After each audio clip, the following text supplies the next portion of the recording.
Paano, paano mo nagawa sa akin to? Sa best friend mo pa. Di ba, Jeline? Rant ako ng rant every time na may away kami. Every time na may sinasabi siya na nakakasakit ng damdamin ko. Every time na may nangyayari hindi maganda sa amin dalawa. Paano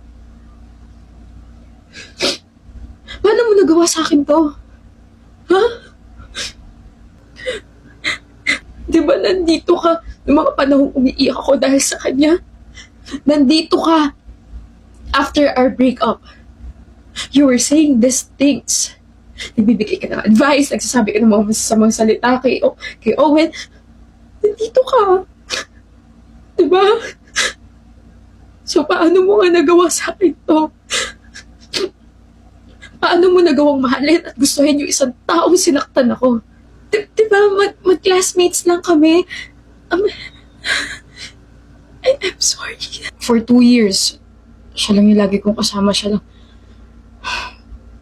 Kayo lang lagi yung kasama ko, di ba? Baka iwan mo rin ako. Normal lang naman na magalit sa'yo kasi sinaktan mo yung best friend ko, pero hindi naman ako sinaktan mo ng direkta, so goods na tayo, Owen. But I just wanna know if mahal mo pa? Hindi ko masabing mahal ko pa siya, pero namimiss ko siya. Alam mo, baka naman kasi hindi talaga kayo para sa isa't isa. Like, ang toxic nyo kayong dalawa. Don't worry, we're still friends, Owen.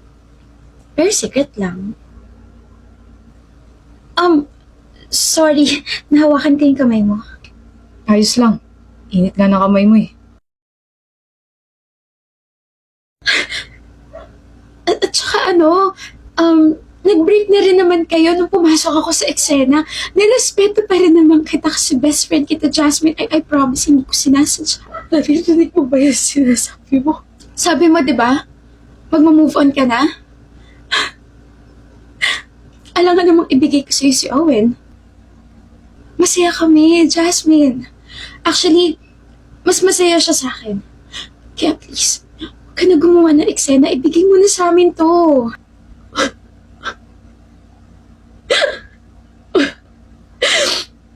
Sa tingin mo nagdadrama ako ngayon sa harap mo dahil kay Owen? Okay, fine. Given na yun. Pero umiiyak ako, nasasaktan ako kasi yung best friend ko for 7 years. 7 years, Jeline! Yung best friend ko, ikaw. Ano mo ako nagawang trahidorin? It's not about that guy. It's about us. About our freaking friendship. Hindi ka nang hinayang. Di mo ako naisip. Di mo naisip yung mga pinagsamahan natin. I'm sorry. Mukhang hindi ka. I'm so sorry, Jasmine. Buti na lang graduating na tayo, no? Hindi ko na makikita yung mga mukha ninyo. Pero hindi ko siya kayang hiwalayan. Hindi ko naman sinabi hiwalayan mo siya. Panindigan mo yan. Panindigan niyo yan, okay? Panindigan niyo yung mga panghuhusgang matatanggap niyo sa mga tao. Alam mo, magalit na lahat sa akin. Please, patawarin mo na lang ako. Hindi ko sinasadya, I promise. Ayoko. Kahit makalimutan na ng lahat ng nangyari na to, pues ako hindi. Kahit patawarin na kayo ng lahat, ako hindi. Sayang, Jeline. It takes two to tango, sabi nila. But if people will ask me why I decided to confront you instead of Owen, it's because you were with me for 7 years. 7 years. You were basically my sister from another mother. Ngayon wala na. Tapos na. I'll just leave my revenge to our memories. The more na maaalala mo ako, the more you will regret betraying your own best friend. You will never forget my pain, Jeline. Sobrang sayang.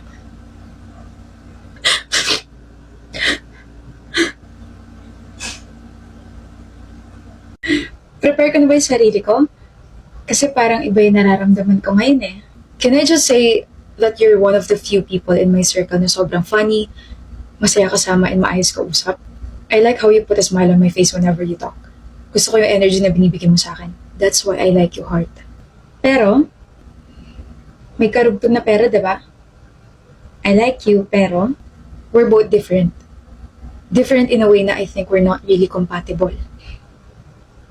Paano mo nasabi? Gusto kong mag-work kung ano man yung meron sa ating dalawa, but nahihirapan ako makakip up sa lifestyle mo. You love to party, drink, and hang out with your friends until 3 a.m. while I just love studying and read books in my apartment. Ano? Hindi kita marinig, Heart. Sorry, ang ingay pala. Ayan, lumabas na ako so you can hear me.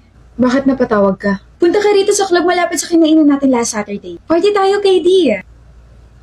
Heart, it's 1 a.m. And wala namang pasok. Pumunta ka na rito. Mag-enjoy tayo. Papakilala kita sa mga ibang friends ko. I'm sorry, Heart. I'm currently studying kasi. Sayang naman. Anong oras kayo matatapos? Hatid na lang kita. Uy, wag na. May driver naman ako. He's waiting outside so I can manage. Are you sure? Yep. Okay. Let me know kapag nakauwi ka na. Okay. See you sa Monday. Have fun, Heart. Sayang. Second year ka pa lang and I know you want to enjoy your college life pero I don't like that you're neglecting your studies. It's stressing me out. Napansin ko rin na hindi pa nga tayo, hindi pa ako nanliligaw. Nandito pa lang tayo sa stage na we both like each other, getting to know, pero nagiging dependent ka na sa akin ng sobra and I'm scared na if I will keep pursuing you, baka hindi mo na kayang tumayo sa sarili mo mga paa. Para kasing pakiramdam ko, I'm being a parent to you instead of someone you can like. I'm sorry, Heart. I try to include myself in your life. Pero nakaka-drain kasi. You know, nakaka-drain, nakaka-stress, nakakatakot.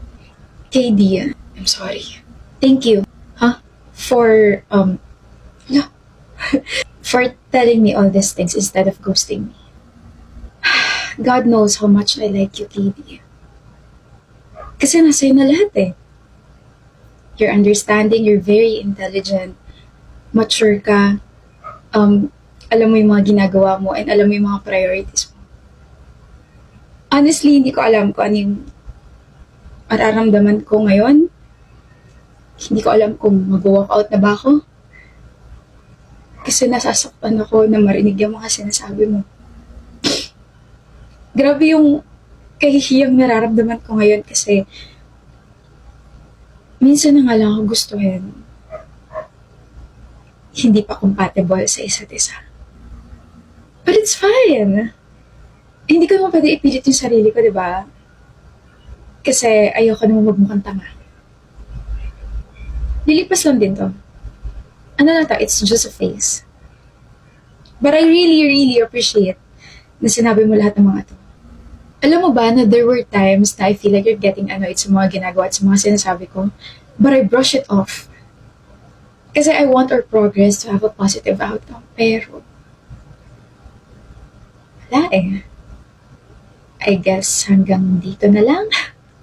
I will still support you, Heart. I will still cheer for you. Ayoko. Wag. Kasi kapag ginawa mo yun, I'll start crawling back to you. Ganon kita kagusto, KD. Kaya huwag mo gagawin yun, ha? Let's just pretend we're strangers. Kasi wala nang rason para magkamustahan, magkatinginan.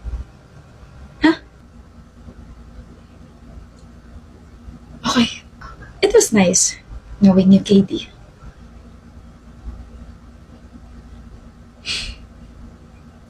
Likewise. Alis na ako.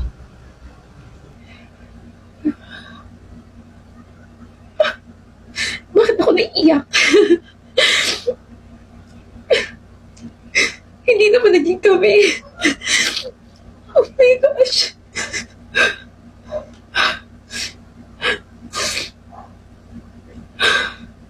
Nakakainis.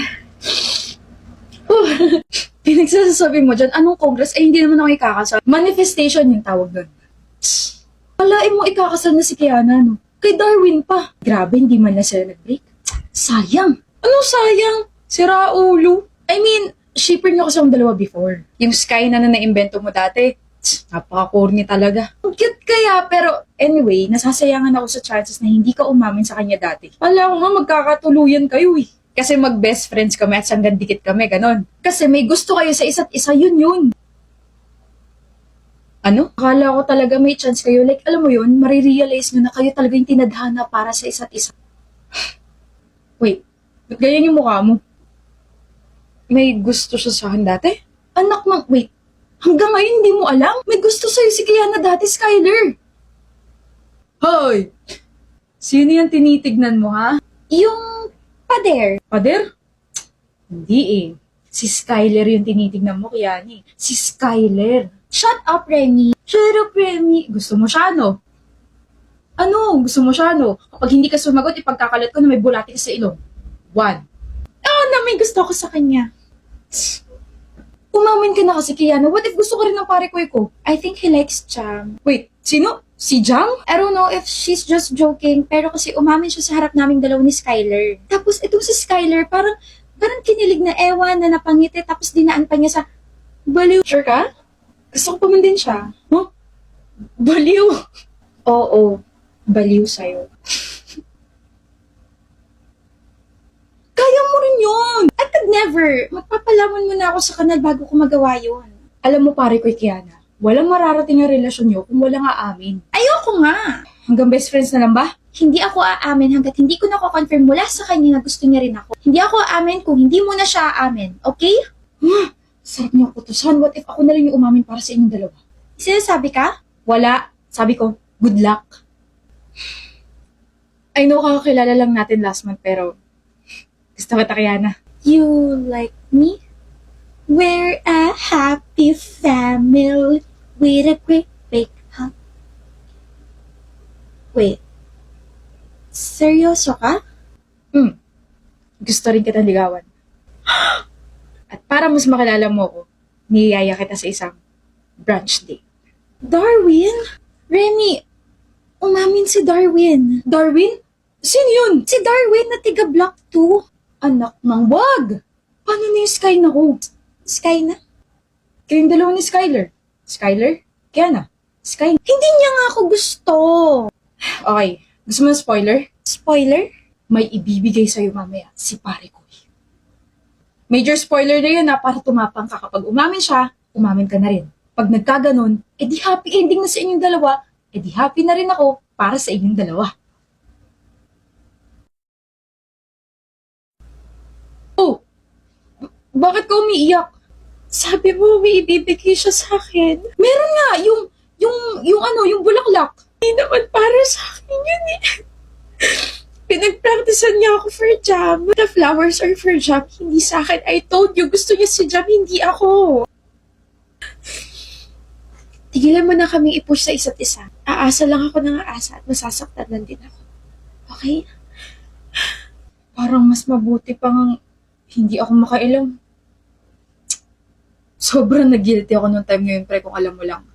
Like, sana sinabi ko na sa'yo before na may feeling si Kiana sa'yo and vice versa, pero takot ako na pangunahan kayong dalawa. Kaya I tried to give her a spoiler, kaso nag-backfire sa inyong dalawa yun eh. Tapos after nun, akala ko may magbabago, like iwasan or something, kasi ang awkward eh. Pero wala. Mas naging close kayo, mas naging caring ka sa kanya, kaya, ayun, hinayaan ko na lang kayong dalawa. Inassume ko na lang na baka nalaman mo may gusto siya sa'yo, tapos kaya ganun kasi you're just being careful sa next actions mo, tapos malaman-laman ko sila na ni Darwin. Same, Remy. I was honestly surprised and now they are getting married. Pre, kasalanan ko. Wala kang kasalanan, pre.